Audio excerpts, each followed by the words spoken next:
AC local train.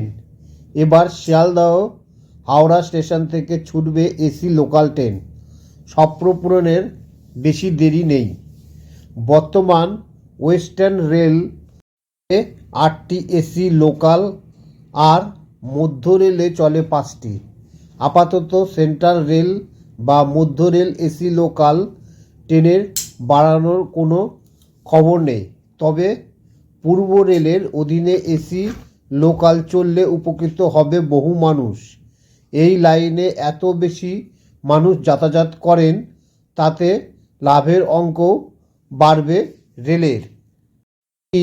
হাজার হাজার মানুষ লোকাল ট্রেনকে একমাত্র যোগাযোগের মাধ্যম হিসাবে ব্যবহার করেন এ রাজ্যে।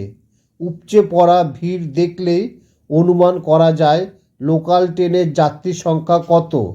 হাওড়া ও শিয়ালদহ পূর্ব রেলের এই দুই ডিভিশনের অনেক গুরুত্বপূর্ণ রুটে চলে লোকাল ট্রেন। সেই সব যাত্রীদের জন্য এবার সুখবর, লোকাল ট্রেনের এসি কামরায় বসে এবার কর্মক্ষেত্রে যেতে পারবেন আপনিও।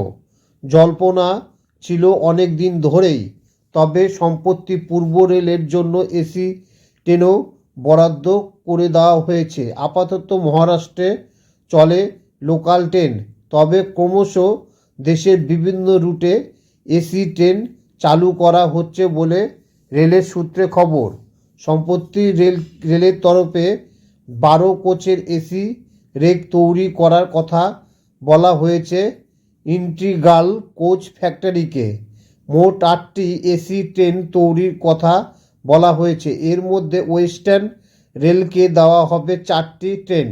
2023 থেকে 24 এই দুটি ও 24 থেকে 25 আরও 2টি ট্রেন পাবে। এছাড়াও পূর্ব রেল দক্ষিণ রেলের জন্য বরাদ্দ হয়েছে ট্রেন। পূর্ব রেলের 2টি ট্রেন পাবে বলে সূত্রে খবর। হাওড়া ও শিয়ালদহ দুই ডিভিশনে পূর্ব রেলের অধীন, ফলে এই দুই লাইনে এসি ট্রেন শীঘ্রই চলবে বলে অনুমান করা হচ্ছে। বর্তমানে ওয়েস্টার্ন রেল চলে 8টি এসি লোকাল আর মধ্য রেল চলে 5টি। আপাতত সেন্ট্রাল রেল বা মধ্য রেলে এসি লোকাল ট্রেনের বাড়ানোর কোনো খবর নেই। ওদিকে ওয়েস্টার্ন ও সেন্ট্রাল রেলের তরফে জানানো হয়েছে এসি ট্রেনে যাত্রী সংখ্যা ক্রমশ বাড়ছে। এই ট্রেনে চলানোর ফলে আয় বৃদ্ধি দ্বিগুণ হবে। তাই এসি লোকালের সংখ্যা বাড়ানোর পথে হাঁটছে রেল।